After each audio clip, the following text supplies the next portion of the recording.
If I survive today, then tomorrow I'll be free. So tomorrow can be a good friend, that even today that people can just take every moment, make the best of it, and know that it's temporary. You're watching Young and Profiting Podcast on YouTube. Welcome to the show. I'm your host, Hala Taha, and on Young and Profiting Podcast, we investigate a new topic each week and interview some of the brightest minds in the world. Before we get started, hit the subscribe button and don't forget to click the bell icon to be notified every time we drop a new video. Hi, Edith. Welcome to Young and Profiting Podcast. Hello. I'm so happy to wake up in the morning and look forward to seeing you, and there you are. You are the sweetest. You are such a sweet lady. So you have an incredible story. Edith, you are a Holocaust survivor. You're also a psychiatrist, and you teach people how to deal with trauma and stress. And so I can't wait to unpack that all. But before we get started, I do want to talk about what happened to you before the Holocaust. From my understanding, you were a gymnast, you were training for the Olympic Games, and then they told you that you couldn't compete. So talk to us about life before the Holocaust, before all these terrible things happened when you were 15 years old. I was born into a very talented family. My older sister, Magda, was a very talented pianist, and my sister, Clara, played the violin. So the two of them were playing together. My sister would accompany Magda, the violinist, Clara. And what happened that my parents really wanted a son, and then, as you know, I came along, and I never felt that I really belonged to the family. And at the age of 3, I was very ill. There was an epidemic, some kind of Spanish fever, they called it. And I was rendered cross-eyed. Doctor came in and somehow, unfortunately, managed to touch my eye, and I became cross-eyed. And so when we went for a walk, my sisters would blindfold me so no one would see what an ugly sister I was. And I can still sing to you in Hungarian that I'm so ugly and puny and I'm never going to find a husband. And to top all that, my mom looked at me very seriously and said, I'm glad you have brains because you have no looks. So I became a very, very, very talented gymnast, and I had a wonderful ballet master that somehow gave me hope that I have a future as well. My ballet master told me that I am very talented and that all my ecstasy has to come from inside out. This is important to say today because, as you know, we have the epidemic of also hopelessness, that people are not really seeing this as something temporary, that we can really find a gift in everything. And this is the time out to regroup and revisit the places where you've been and stop complaining so much. So I'm really happy to talk to you as a 93-year-old good role model, and you're a wonderful role model.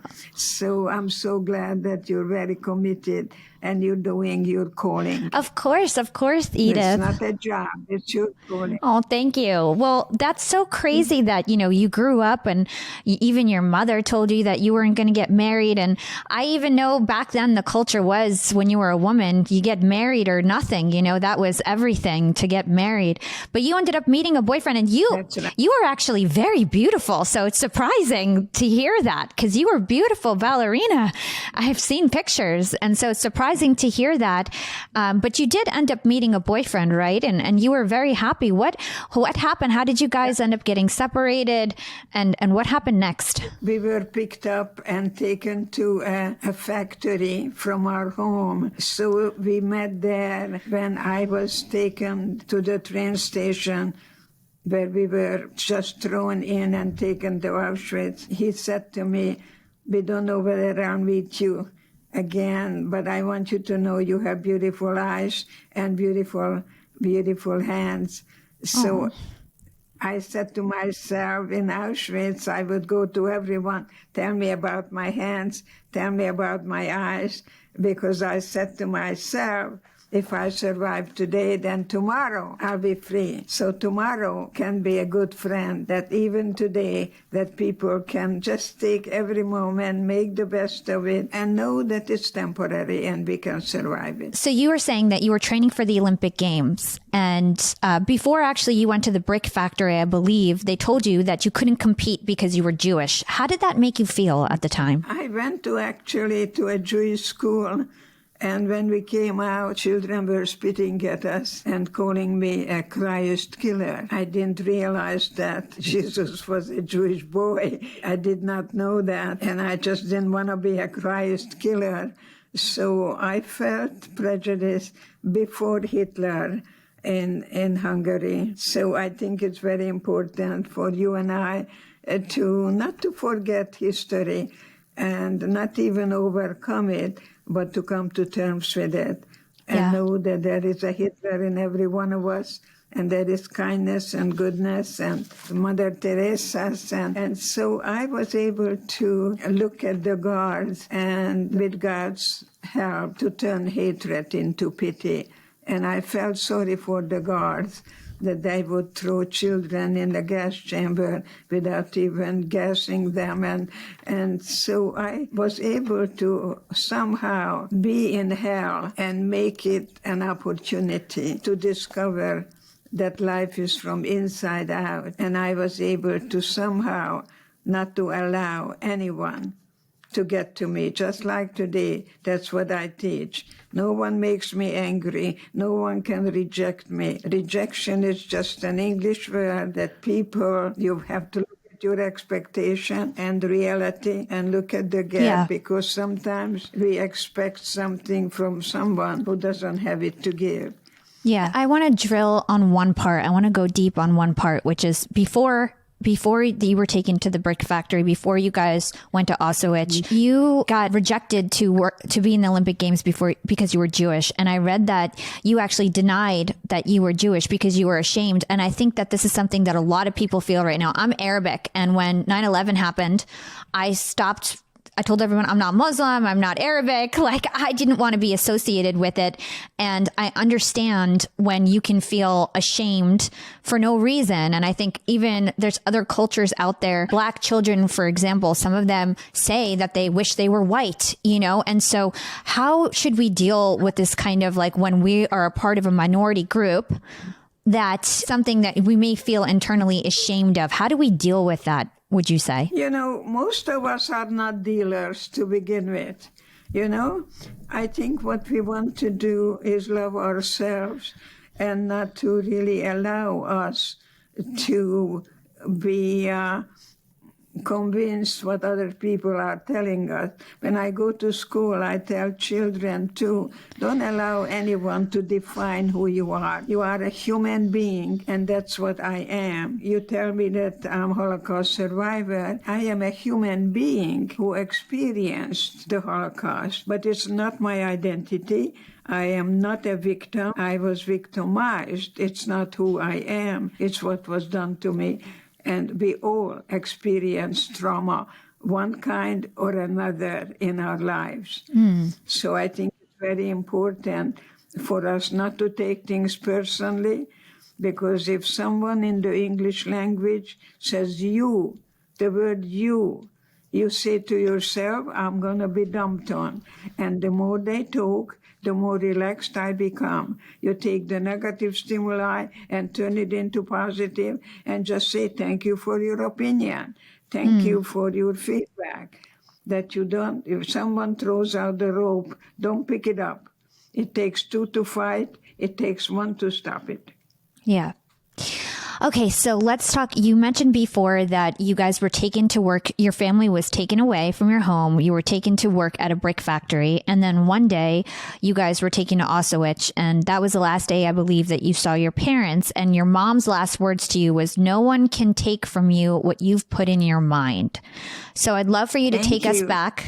Yeah, I'd love for you to take us back to that moment and what happened there, and how you felt when your mom told you those words, and what it meant to you moving on in terms of dealing with all the things that you dealt with later on in life.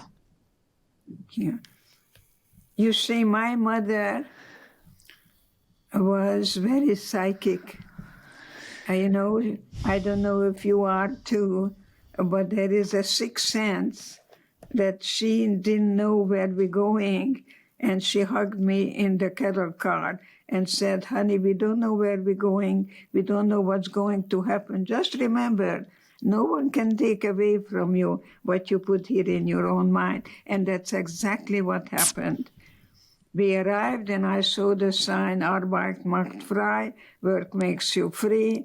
And my father said, it's okay, we're just going to work and then we go home. But that's not what happened. I never saw my father. When I was liberated, someone told me that he saw my father being taken to the gas chamber. Mm. So there was nothing coming from the outside. And I became very suicidal as well, because when we were liberated, we didn't know how to embrace the freedom. People would walk out the gate and then pretty soon come back. Today it's called learned helplessness.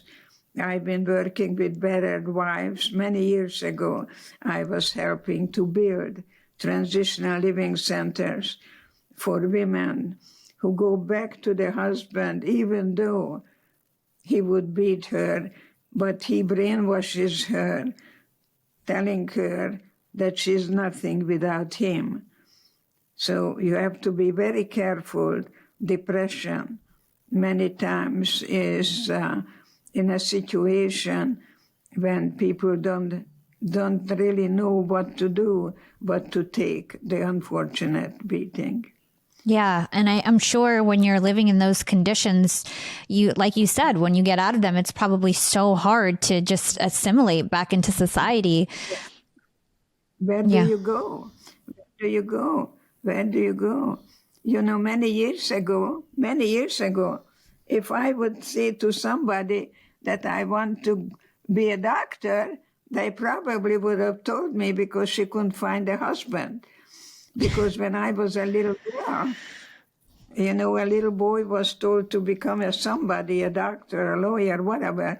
But the little girl I was told to find somebody, because you're nobody until somebody loves you. That's not true at all. You are a somebody. I am a somebody. And that is very important, to put value on yourself. 100%. And if you meet someone, see whether they are worthy.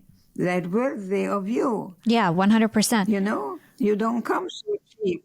You want someone who's going to work like the pioneer woman in America worked alongside of the husband. Yeah. I think that's important. It's not until the industrial society, when a woman became emotionally and financially dependent on a man, that's when wife beating began. Yeah, it's very true. You got to, So let's go back to that story. No one can take from you what you've put in your mind, what your mother told you. You ended up being your older sister Magda's mirror when you were in Auschwitz. You helped your older sister. So how are you mentally strong compared to everyone else? How did you survive being in those conditions? What did you see when you were there with your sister? Take us back there. Tell us what happened. I usually tell people today, if you want to say anything, ask yourself, is it kind? Is it very important? Is it very necessary? And if not, then don't say it. And that's why we have 2 ears and 1 lips, so we would listen more and talk less. So I remember when my sister Magda asked me, how do I look? And Hungarian women can be very vain, you know. So there we were, here we are in our nakedness, and she asked me, how do I look? And I had a choice then, as you have a choice now. I always like to bring the there and then to the here and now. And I said, to Magda, I looked at her, and instead of telling her how she looked, I said to herself, Magda, you have beautiful eyes, and I didn't tell you when you had your hair all over the place. And she said, thank you. See, and I think today we do have a choice, because what we could not do in Auschwitz is to have any control what was happening outside of us. But we had a choice that we responded rather than reacting, because if you touched the guard, you were shot right away. So basically, If you touched the guard, you were electrocuted. Oh my gosh. And so basically you would tell your sister that she looked beautiful, I guess, so that she wouldn't feel bad. Is that what it was? Exactly. Yeah. While we are at it, when I was at the latrine, a girl next to me found a mirror, and I couldn't understand, where do you find a mirror in a place like that? And in no time at all, I see the same girl with the mirror, and she told me, I'm Marie Antoinette in my boudoir. See, you take your imagination, and I remember in Auschwitz, they even took my blood like twice a week. And I asked, why are you taking my blood? And the guy said, to aid the German soldiers so we can win the war and take over the world, especially America. I couldn't yank my arm away, but I said to myself, with my blood, you're never going to win the war. I was a ballet dancer, I was a gymnast, and so they could throw me in a gas chamber, they could beat me, torture me, and yet they could never touch my spirit. Wow. Oh my gosh. Nobody can. What else happened in Auschwitz? Like, what was daily life like? Like you just mentioned, they took blood from you twice a week. What other things did you witness? I think Auschwitz was hell. And right now, we are experiencing a situation that we don't know what's going to happen tomorrow. And that's a very, very unfortunate place to be, because you don't know what's going to happen tomorrow. Yeah. With COVID-19, you mean? So I ask people to put on your curiosity and recognize that you never really think of suicide because you want to know what's going to happen next. Mm-hmm. And that's what kept me alive, my curiosity. And what we had was each other. So when I was asked to dance for Dr. Mengele, who came to the barracks, there was my school teacher from the Jewish school who told me to do as I am told. And I remember I closed my eyes and I pretended that the music was Tchaikovsky, and I was dancing the Romeo and Juliet at the Budapest Opera House. So you had to go beyond the me. We had to commit ourselves to each other as we do now. And it was very important. And then when I was done, by the way, while I was dancing, he was pointing out this guy who to take to the gas chamber. So I began to pray for him. And then when I was done, I was given a piece of bread. And thank God, instead of gobbling up the bread, I saved it and gave it and shared it with the girls. I was up there on the third top. And when we were in a death march in April 1945, I was about to stop. And if you stopped, you were shot right away and thrown into a ditch. I revisited that place too. But the girls that I shared with came and they carried me so I wouldn't die. Wow. Isn't that amazing? Oh my That the worst gosh. condition, believe me, brings out the best in us. And they carried me so I wouldn't die. Yeah. And then in Gutskirchen, where we were going to be, they were preparing to kill us there. But thank God, the American soldiers, the 71st Infantry came, and we were liberated May 4th.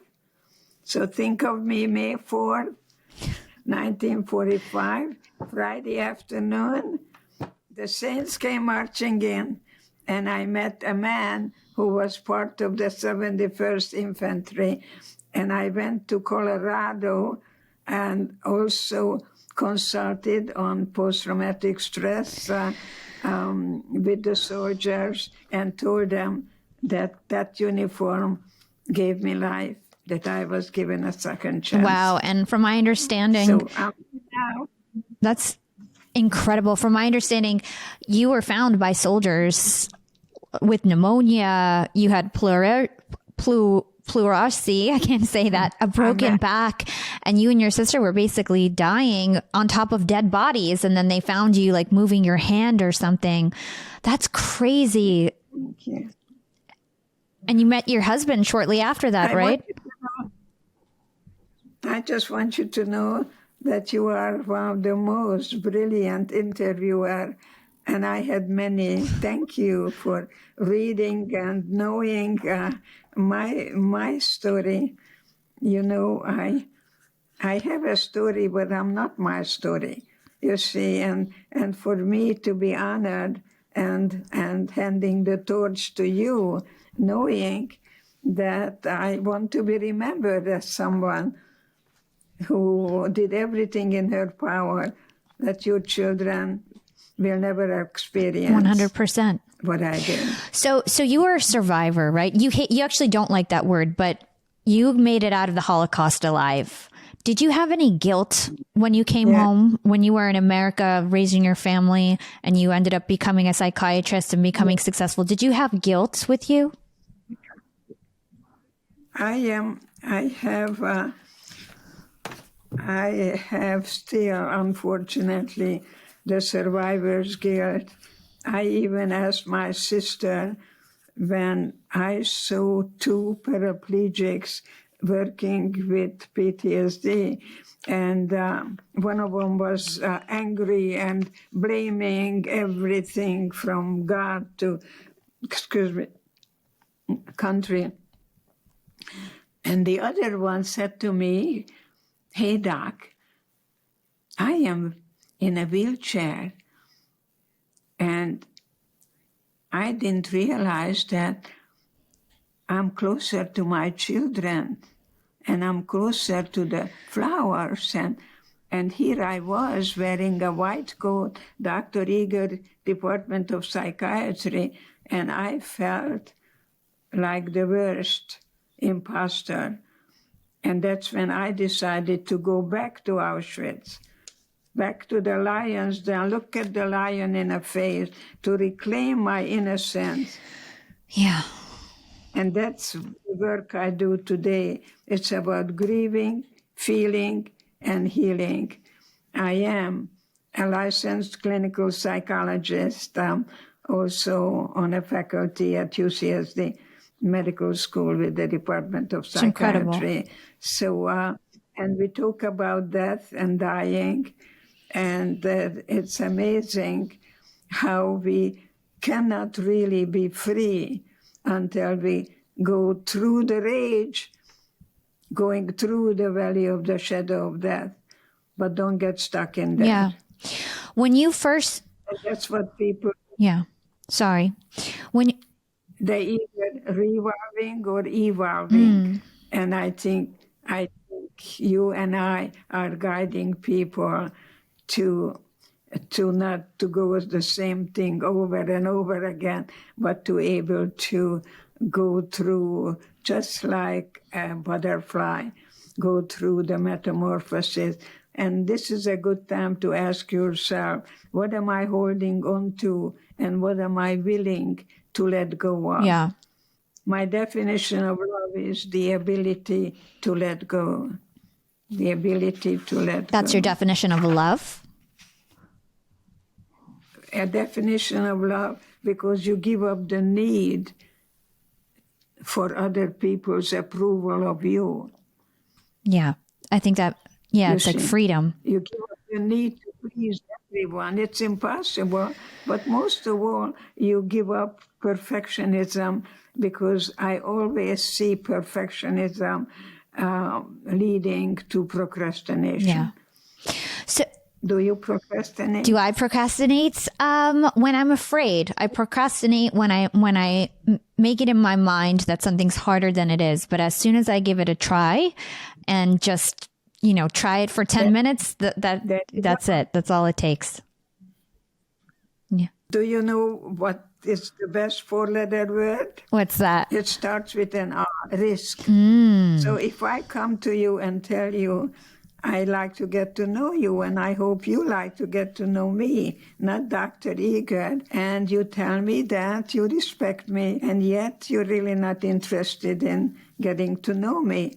So I was risking. I didn't get what I want, but I was not rejected, because no one can reject me but me. So give up that word. I just wanted something and I didn't get it. So I can be disappointed, but don't get discouraged.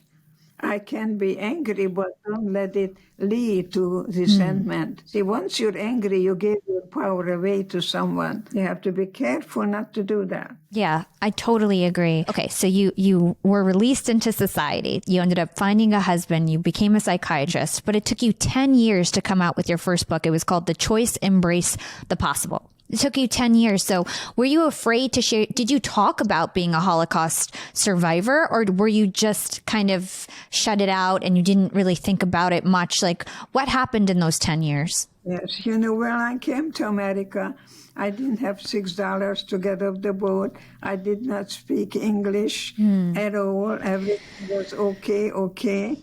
I was totally broke. And so I decided just to go underground and become a Yankee Doodle dandy like you. And I never told anyone I was in Auschwitz until I finally broke that when I read the book by Viktor Frankl, Man's Search for Meaning. So when Dr. Philip Zimbardo came to me and told me that the Holocaust survivors who are famous are all men and they need a female voice. And so that's how I was able to do the choice that is the female voice. But Viktor Frankl was in his 30s and a medical doctor in 1944, and I was a 16-year-old in love. So we were there in different times, but we both used the same skill. He said he too closed his eyes and pretended that he was lecturing at the Viennese lecture hall about the psychology of the concentration camp. When I told him that I too closed my eyes and I was dancing in my wonderful ways of not being in a present and get through it and to be able to actually pray for Dr. Mengele. Yeah, so let's stick on that for a second. So you were just saying that you used your imagination when you were in the concentration camp to kind of keep your sanity. So you wouldn't get depressed, you wouldn't be suicidal. You used your imagination. Are there any other tactics that we can use today if we're in a bad situation? No matter, I don't think there's things as extreme as being in a concentration camp, but let's say, you're in an abusive relationship, or let's say you're in a bad work environment. How can we take these any traumatic situation that we're currently in and make sure we protect our mental state? What do you suggest that we do?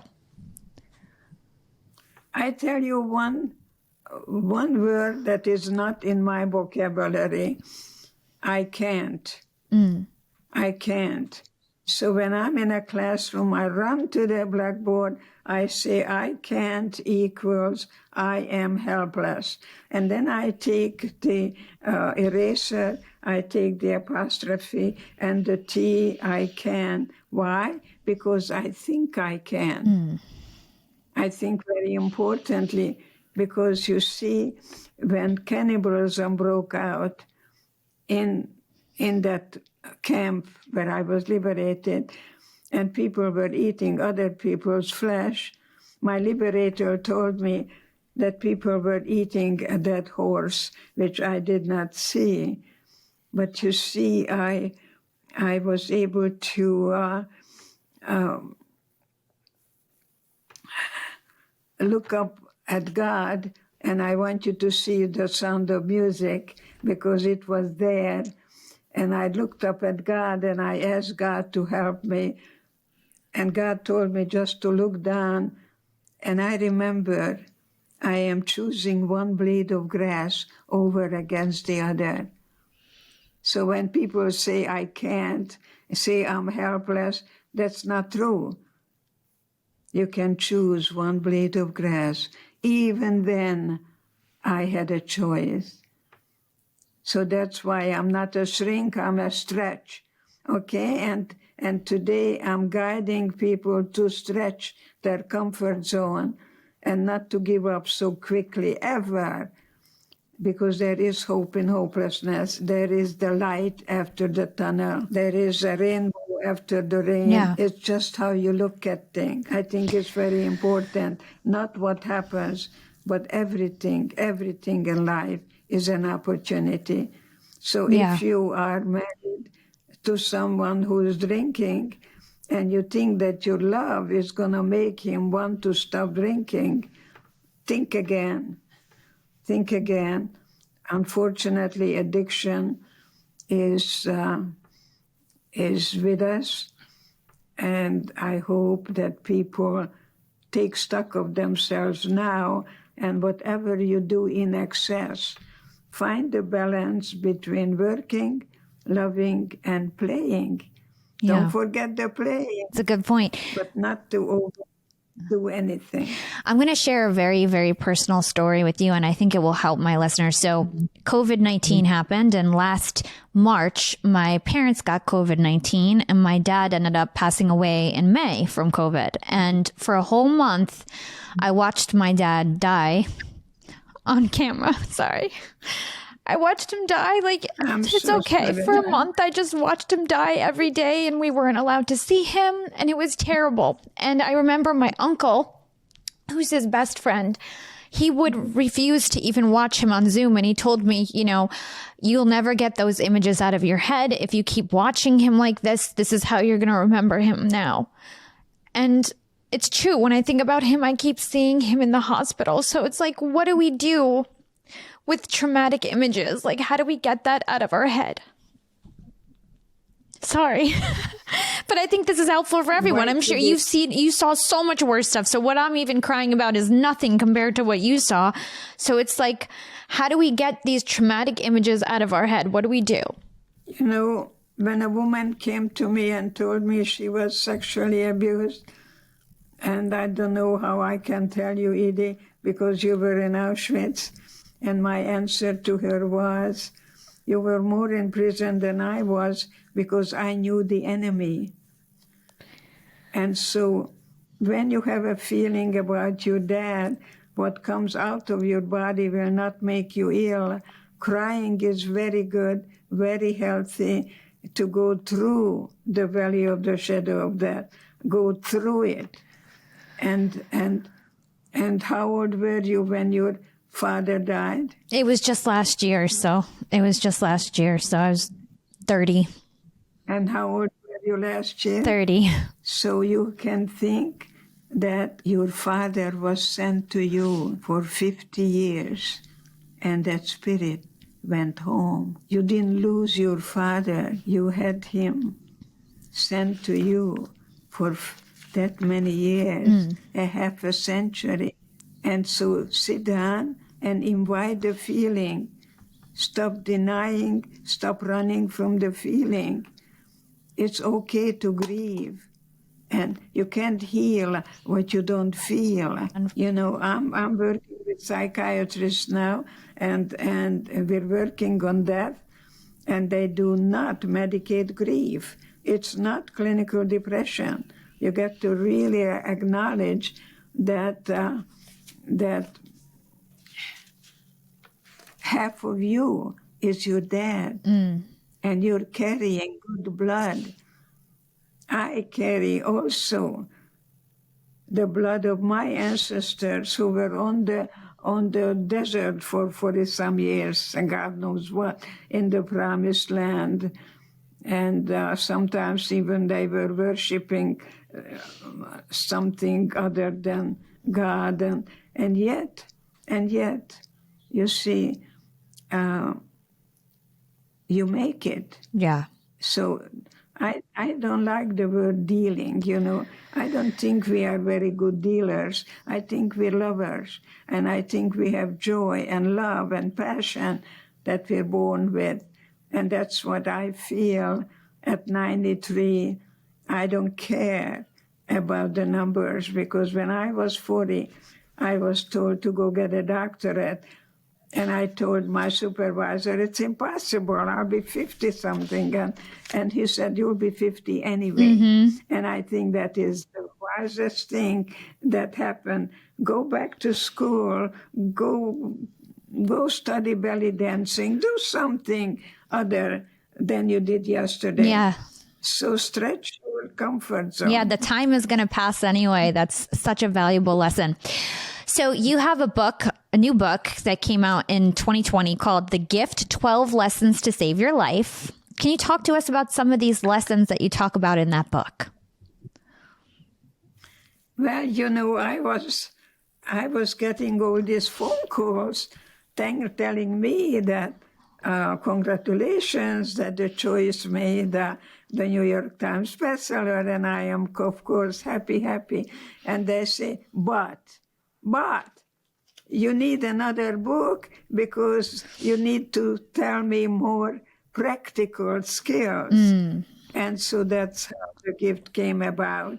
And see the concentration camp that is in your prison, namely in your head, that you don't care about yourself. You may carry some guilt and shame and unresolved grief, a lot of rigidity, and then you ask yourself, am I evolving or revolving, and am I ready to recognize that there is no forgiveness without rage? Yeah. You say that the worst prison you were ever in was the one that you created for yourself. Talk about what happens when you're a prisoner of your own mind. Well, I was graduated cum laude, and I was told to pick up my cap and gun at a certain place at a certain time, and I never showed up because I said to myself, I have no right because they are dead and I'm not.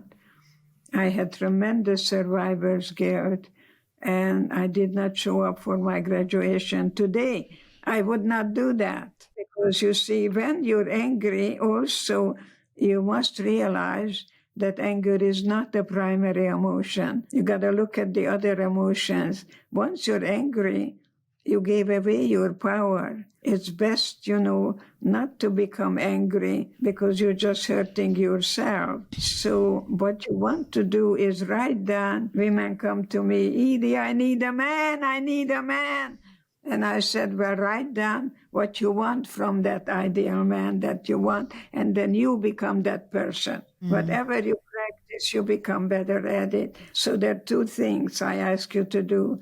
Think about your thinking and pay attention what you're paying attention to.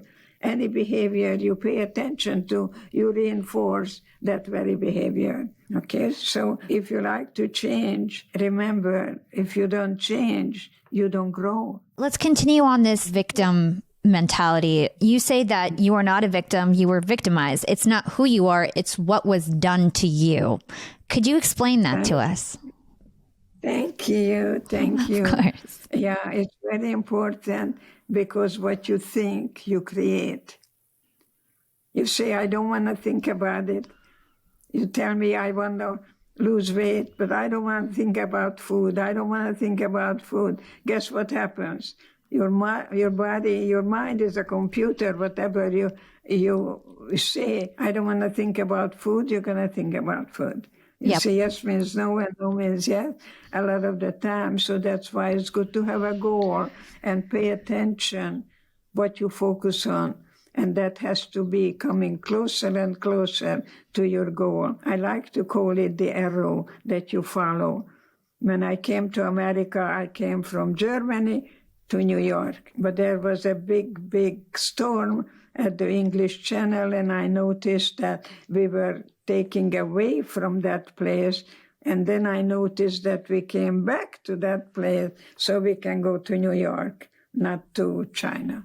So it's very important for you to have a goal. You know, many, many years ago, doing some work with a horse, and that's a wonderful way to do therapy.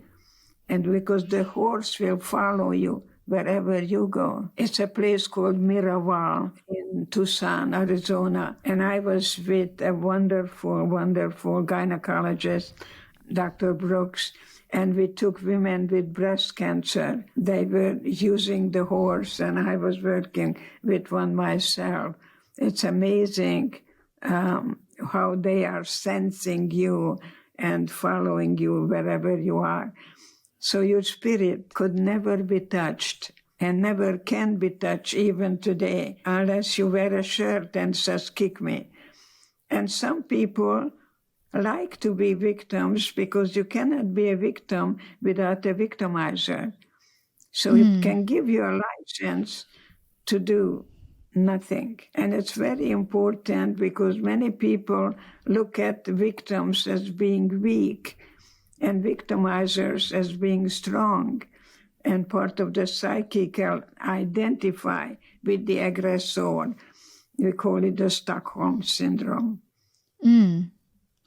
Yeah. So if somebody has a victim mindset, or they always have a victim mindset, how can they move from being a victim to a survivor? Well, when you're a victim, you're always going to find a victimizer. But yesterday's victims can also become today's victimizers. Many times, especially parents, call their children names, and unfortunately it can go from generation to generation, but you can stop it. Find the parent in you that is loving and caring, and find the parent in you that really doesn't even have to say anything. The one look can do it. Yeah. So it's very important. Look at the eye contact. I can kill you with my eyes, and I can love you with my eyes. It's very important for me to tell you that, because what I say, I lived it. I lived it when my sister looked at me for answers, and I kept looking at her, that without her, I don't want to live either, and all we have is each other, and all we had was each other then, and all we have is each other now. Yeah, that's beautiful.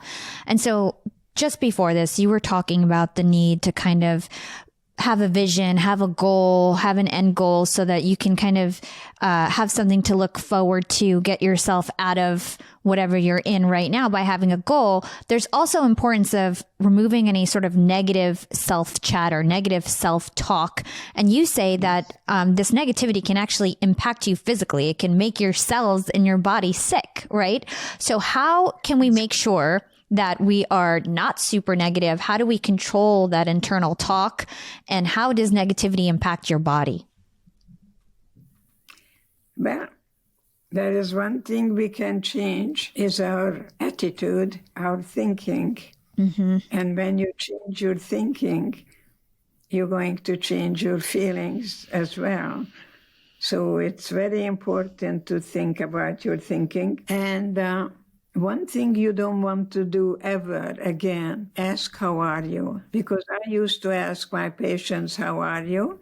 And they would say, fine. The next time they came, I said, gee, it's good to see you. I missed you. Don't ask questions because people only lie if you ask questions. Make a statement. So if your husband comes home, get rid of what is called social noises. How are you? Fine.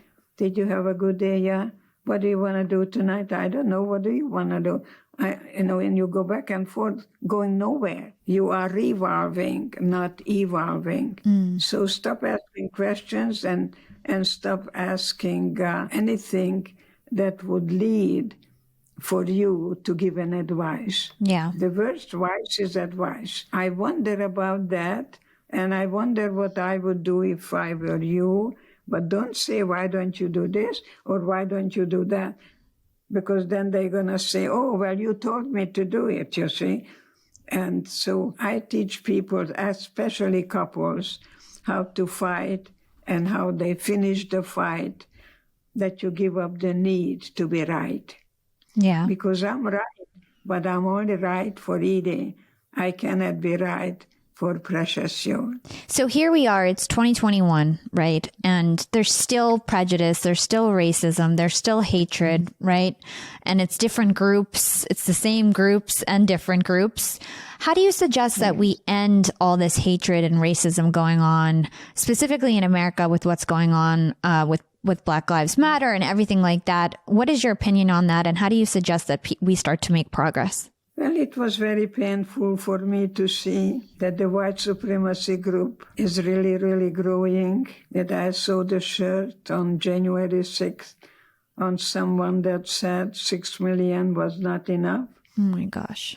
How do you think I felt? I wonder whether these people had a loving mother, because you learn to hate. You're not born with that. It's very important for us to unite and exchange philosophies, that you can be Muslim and the Arab and your ancestors and my ancestors didn't give up. Mm-hmm. And you and I carry good blood. See, it's what you concentrate on, what you pay attention to. Yeah. So don't run away. Don't run away from your wonderful people who never gave up. And that's why you are here. And that's why I'm here and survived the desert and Holocaust, the state of Israel. And then some people give up too quickly.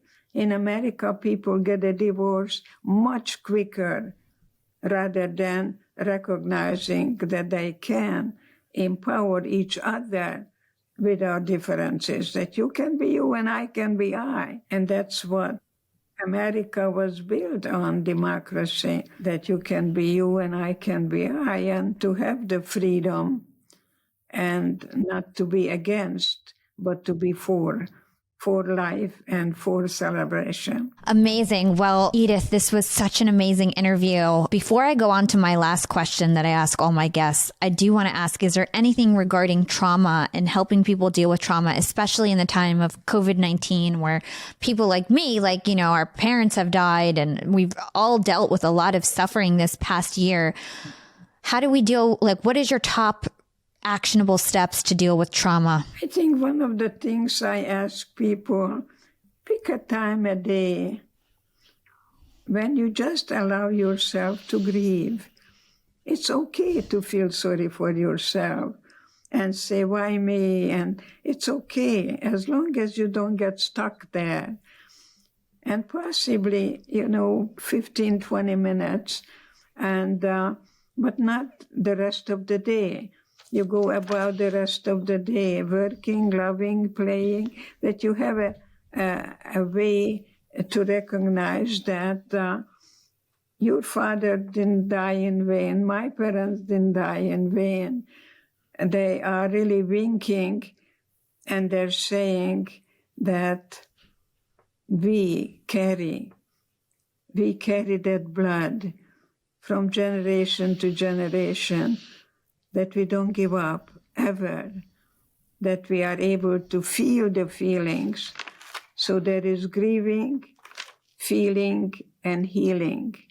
And I think we're going through that journey and climbing that mountain and slipping and climbing and never stop climbing.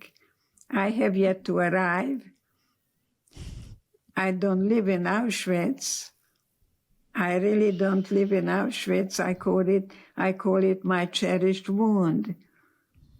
Because in Auschwitz I learned to look at life from inside out, that I was able to reach out to others, that we had a family of inmates, and I hope that now we can unite and truly, truly stop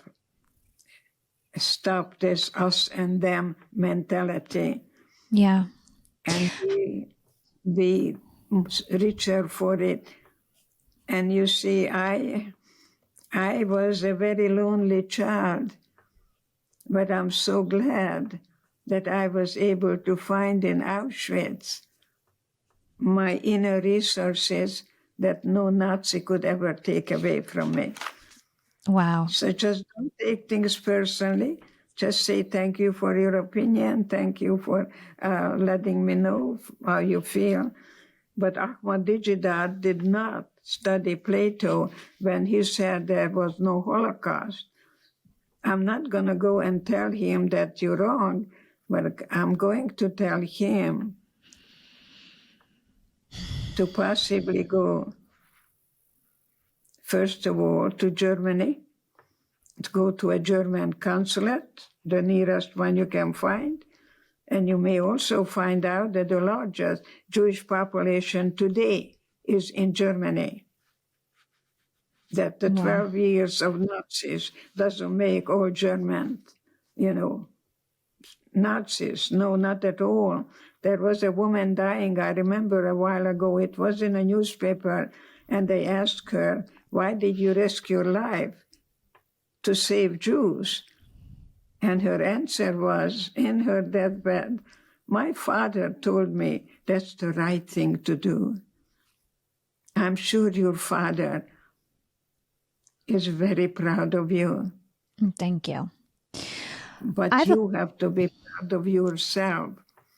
If you have a child, don't say, I'm proud of you. Say, I hope you're proud of yourself.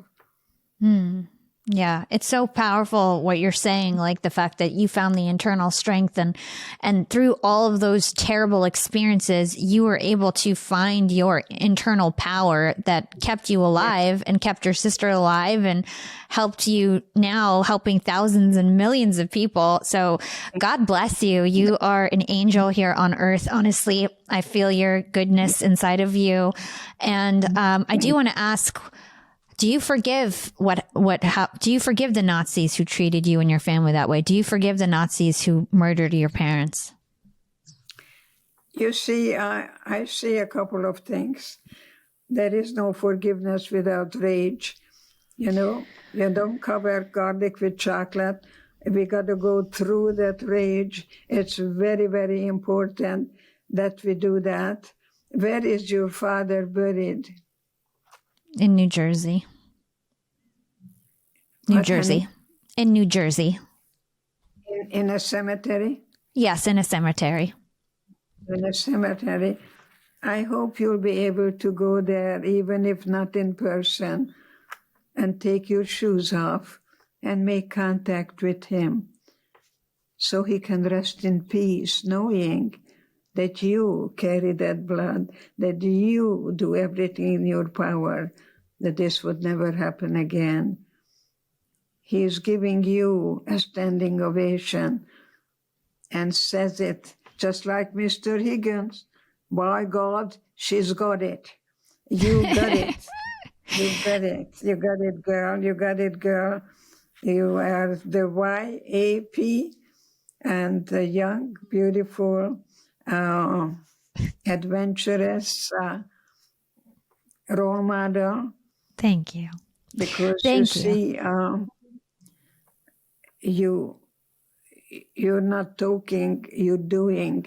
See, love is really not what you feel, is what you do. And what you do, that you are totally committed Well, I to want turn that dream into reality. Oh, Yeah. thank you so much, Edith. So I just want to make sure, I feel like this could be such a powerful insight to our listeners. Like, were you able to forgive those Nazi soldiers? Like, do you forgive them? Was that part of the grieving? It's forgiveness is a gift that I give myself, and not to carry the hate, because if I would carry that hate, I would still be a prisoner. You know, you got to be very, very selective who's going to get your anger. That's So, amazing. You know, really, it's again that beautiful brain that we have, and what we do with it is with us. So I beg teenagers, don't smoke pot, because it interferes with the natural growth of your brain. The brain doesn't develop until you're 25. So don't play around. Just stay in school. Yeah. Because when I was 40, I was told to go get a doctorate. And my supervisor told me to go do it. And I said, I don't think I am able to, because I'm already 40. And by the time I get my doctorate, I'll be over 50. And he said to me, you'll be 50 anyway. And I think that is so important, not to look at the numbers. It's the way you look at everything, even the hell in Auschwitz, that gave me the opportunity to reach out, to share my bread with my sister, and to be able to not only survive, but to be a guide to people who can change from victimization to empowerment, to share your guilt and secrets, and not to neglect yourself, because self-love is self-care. It's not narcissistic.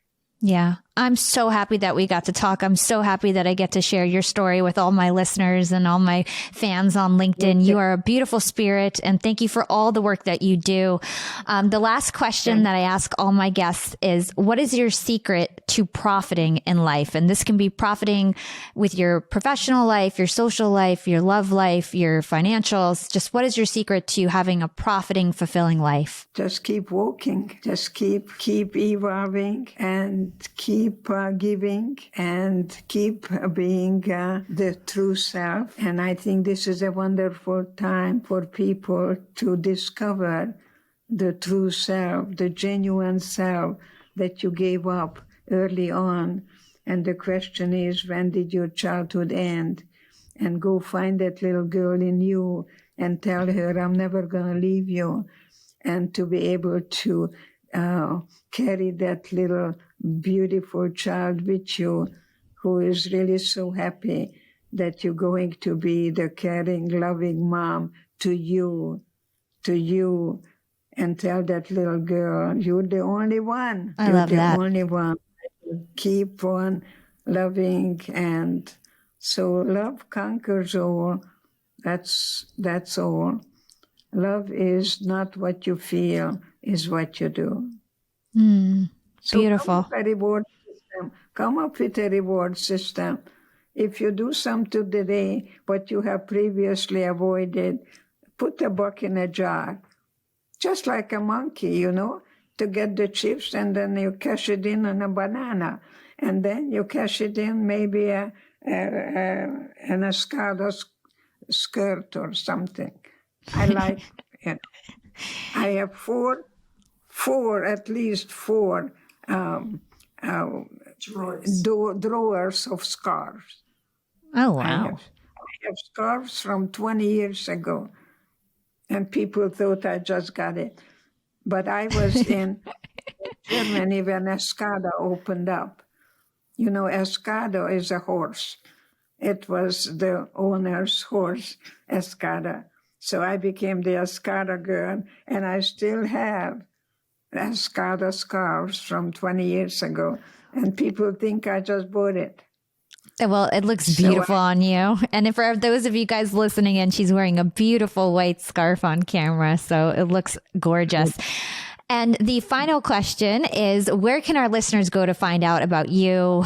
Where can they find your books and everything about what you do online? Well, I think my precious assistant will tell you all about it. Here you go. But it's EdithEger.com. Perfect. EdithEger.com. Perfect. And we'll put those in the show notes, and I'll find all your other links too. Thank you so much, Edith. You are an angel. Thanks for sharing your story. Thanks for all the work that you do in the world. You are a role model.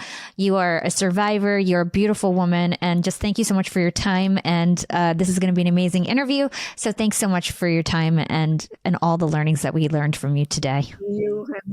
Thank you. Thank you. You are the future. You are the ambassador for peace and goodwill. God bless you. Thank you. Thank you. Thanks for listening to Young and Profiting Podcast. If you enjoyed the show, please write us a review or comment on your favorite platform.